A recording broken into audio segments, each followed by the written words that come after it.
Rasulullah ditugaskan oleh Allah supaya memberi peringatan.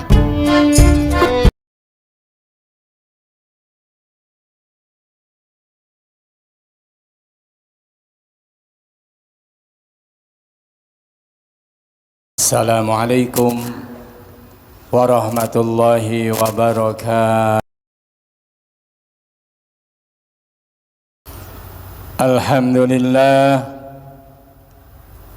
Alhamdulillahi nahmaduhu wa nasta'inuhu wa nastaghfiruh wa na'udzu billahi min shururi anfusina wa min sayyiati a'malina. Man yahdihillahu fala mudilla lahu wa man yudlilhu fala hadiyalah. Asyhadu an la ilaha illallah wahdahu la syarikalah wa asyhadu anna sayyidana wa nabiyana wa maulana Muhammadan abduhu wa rasuluh. Salatan wa salaman daimaini mutalazimaini ila yaumil qiyamah. Amma ba'd, faya ibadallah, usikum wa nafsi bitaqwallahi faqad fazal muttaqun wa ahuthukum ala ta'atillahi wa ta'ati rasulihi fi kulli waqtin la'allakum tuflihun. فقد قال الله تعالى في كتابه الكريم: أعوذ بالله السميع العليم من الشيطان الرجيم. إن الذين كذبوا بآياتنا واستكبروا عنها لا تفتح لهم أبواب السماء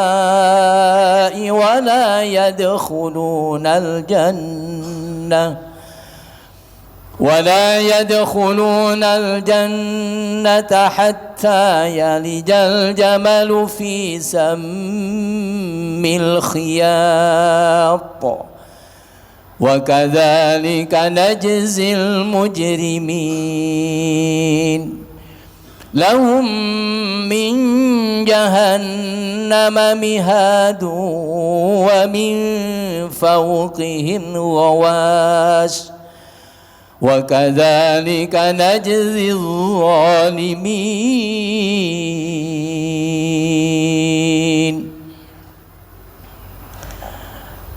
Ma'asyiral muslimin wa zumratal mu'minin, sidang Jumat yang berbahagia.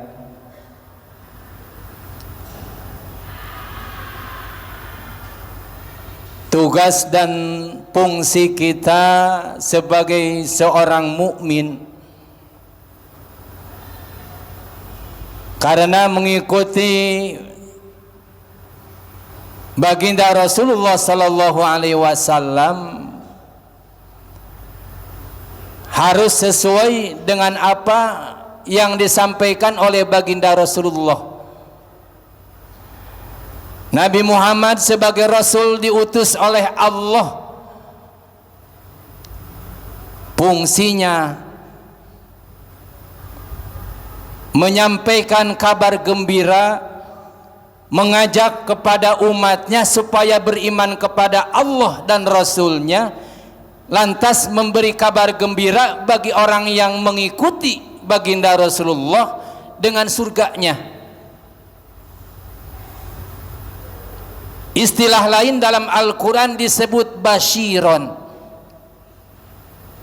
penggembira, artinya menggiring kepada seluruh umatnya supaya beriman kepada Allah dan Rasulnya, supaya semuanya masuk surga.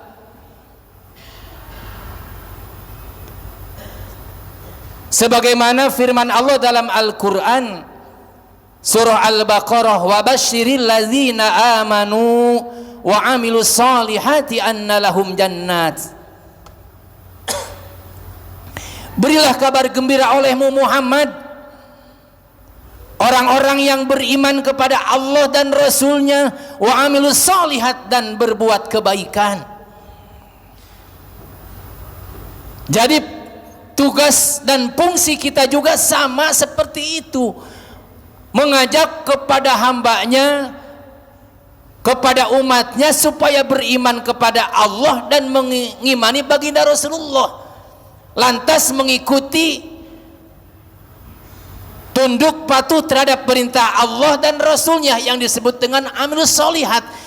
Supaya apa? Annalahu jannat, supaya manusia beruntung, bahagia, masuk surganya Allah. Kemudian fungsi yang kedua, naziron. Rasulullah ditugaskan oleh Allah supaya memberi peringatan.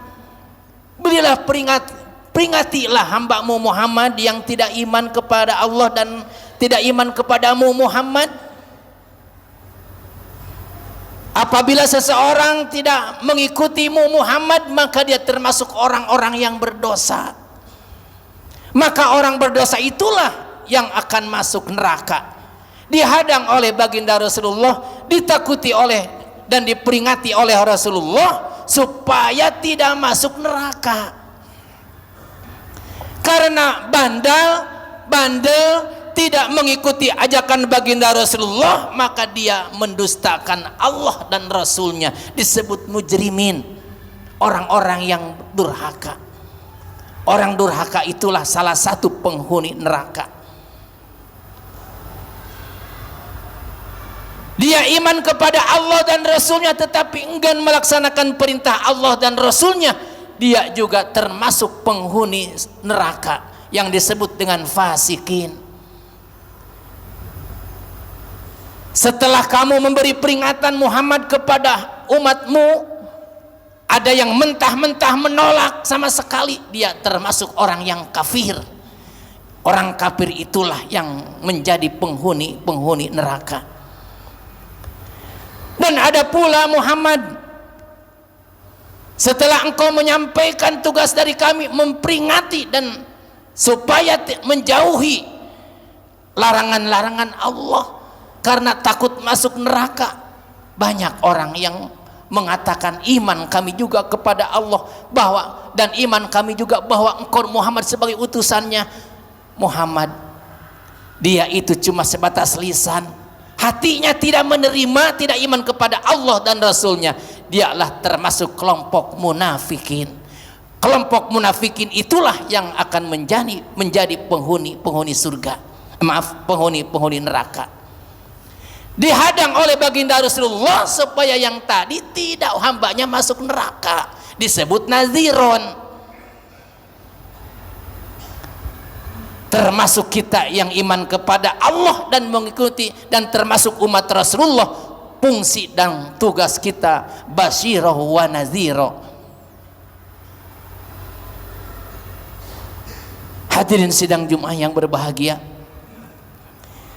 salah satu ayat yang menegaskan, salah satu karena dia bisa masuk neraka karena tidak tunduk patuh dan tidak mengikuti ajakan baginda Rasulullah sallallahu alaihi wasallam.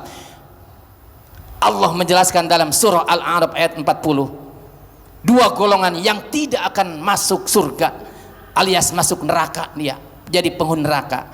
Yang pertama, kadzabu bi ayatina, orang yang mendustakan ayat-ayat Allah. Bisa dia membaca Al-Quran, dia bisa membaca ayat yang tersurat atau yang tersirat, pandai membaca Al-Quran, hebat membaca Al-Quran, cuma sebatas lisannya saja, sehari-hari lisannya tidak Qurani. sehari-hari akhlaknya tidak Qur'ani, bermasyarakatnya dia tidak bermasyarakat secara Qur'ani. Al-Quran dibaca tetapi tidak dipraktekkan, tidak diamalkan apa yang dibaca oleh dia, itu termasuk kadzabu bi ayatina. Dia sama dengan mendustakan, membohongkan ayat-ayat Allah. Bukan hanya pandai membaca, bahkan sanggup dan bisa menghafal Al-Quran, tetapi lisannya tidak Qur'ani, akhlaknya tidak Qur'ani, sehari-harinya tidak Qur'ani. Itu juga sama termasuk kadzabu bi ayatina, mendustakan ayat-ayat Allah. Satu. Yang kedua, wastakbaru anha, yang tidak akan masuk surga, yaitu orang-orang yang menyombongkan dirinya. Oleh para ulama takabur menjadi dua. Yang pertama gomtunas, yang kedua batorul haq. Apa itu gomtunas? Punya rasa diri lebih hebat, lebih baik dibanding orang lain. Punya rasa bicara lebih hebat dibanding orang lain. Amalnya lebih baik dibanding orang lain. Itu termasuk sombong. Gomtunas, saya lebih pintar dibanding orang lain. Tidak ada yang mengungguli saya, tidak, semuanya di bawah saya. Wastakbaru anha. Di mana punya pemikiran seperti itu dalam jiwanya, dalam hatinya? Jangankan dari atasan, jangankan dari para ulama, jangankan dari orang atau sesama kita, sesamanya. Orang yang paling pintar dia dibanding dia tidak akan menerima. Kenapa? Karena di dirinya terdapat kesombongan. Wastakbaru anha. Akibatnya bagaimana? Dua golongan tersebut, orang yang mendustakan ayat-ayat Allah dan sombong terhadap sesama, wa batarul haq, dan menolak terhadap kebenaran. Kebenaran itu adalah Islam yang datangnya dari Allah, yang disampaikan oleh baginda Rasulullah sallallahu alaihi wasallam.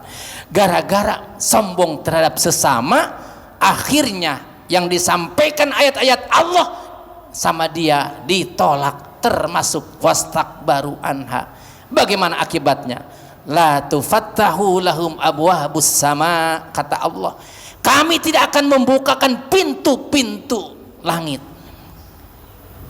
ima rizki, ima hujan, ima para malaikat tidak mendoakan, dan doa-doa kita tidak terkabulkan. Dalam kitab tafsir Al-Marughi disebutkan la tufattahu lahum abwabus sama, itu disebutkan yang tadi, tidak dibukakan oleh Allah pintu-pintu langit itu. Rizki dari Allah tidak diberikan, keberkahan dari Allah tidak dikeluarkan, doa-doa tidak terkabulkan. Bahkan yang paling fatal, orang yang mendustakan ayat-ayat Allah dan menyombongkan diri terhadap sesama atau menolak terhadap kebenaran, yang disebut dengan batarul haqq, wala yadkhulunal jannah, dia tidak akan masuk surga. Jangankan masuk surga, tidak akan mencium wangi surganya juga. Hatta yalidal jamalu fi samil khiyat, bisa orang yang mendustakan ayat-ayat Allah, baik yang tersurat atau yang tersirat, atau orang yang sombong bisa masuk surga, baik yang sombong terhadap sesama atau menolak terhadap kebenaran. Yalijal jamalu fi samil khiyat, apabila seekor unta bisa masuk terhadap lubang jarum. Artinya mustahilnya orang yang mendustakan ayat-ayat Allah dan menyombongkan dirinya dan menolak terhadap kebenaran bisa masuk surga. Wa kadzalika najzil mujrimin, kata Allah, itulah balasan kami membalas terhadap orang-orang yang berbuat dosa. Apa yang dia terima, akhirnya dia masuk neraka karena tidak tunduk patuh terhadap ajaran Rasulullah. Rasulullah mengajak, kemudian menghalangi supaya tidak masuk surga, tetapi bandel. Akhirnya bagaimana? Lahum min jahannama mihadun, masuklah terhadap neraka, di mana neraka disediakan oleh Allah tikar-tikar dari neraka, wa min fauqihim gawas, dan diselimuti oleh selimut dari api neraka juga. Wa kadzalika najzil zalimin, begitulah kami membalas terhadap orang-orang yang berbuat zalim. Artinya kita tidak tunduk patuh terhadap perintah Allah, tidak mau menjauhi larangan-larangan Allah, tidak mengikuti baginda Rasulullah, secara hakikatnya menzalimi diri sendiri, maka dibalas oleh Allah dengan nerakanya Allah. Hadirin sidang Jumat yang berbahagia, jadi tugas Rasulullah termasuk tugas kita hanya dua, tabsyirau wa nadhiron, mubasyirau wa nadhiro, penggembira dan memberi peringatan. Hadirin sidang Jumat yang berbahagia, jaminan bagi orang yang tunduk patuh terhadap Allah, iman kepada Allah dan Rasulnya, dan tunduk patuh terhadap Allah dan Rasulnya sehingga membuahkan amal solih, baginya ampunan dari Allah dan pahala yang besar, sebagaimana Allah janjikan dalam surah Al-Maidah 9, wa'adallahu alladzina amanu wa 'amilus solihati lahum maghfiratu wa ajrun azim. Allah telah menjanjikan bagi orang-orang yang beriman kepada Allah dan Rasulnya, buah daripada iman kepada Allah dan Rasulnya menjelma, membuktikan dengan amal solih, lahum maghfiratun, baginya ampunan dari Allah, wa ajrun azim, dan pahala yang besar. Mudah-mudahan kita termasuk salah satunya di dalamnya, amin ya rabbal alamin. Sekian dan demikian khutbah yang bisa saya sampaikan, mudah-mudahan manfaatnya. Barakallahu li wa lakum bima fihi min wa dzikril hakim, wa taqabbala minni wa minkum tilawatahu innahu was-sami'ul alim, wa qur rabbighfir warham wa anta khairur rahimin. اللهم صل وسلم وزد وانعم وتفضل وبارك بجلالك وكمال إحسان عبادك وأشرف عبادك سيد العرب والعجم وإمام طيبة والحرم سيدنا ومولانا محمد وعلى آله وصحبه وسلم، ورضي الله تبارك وتعالى عن صحابة رسول الله أجمعين.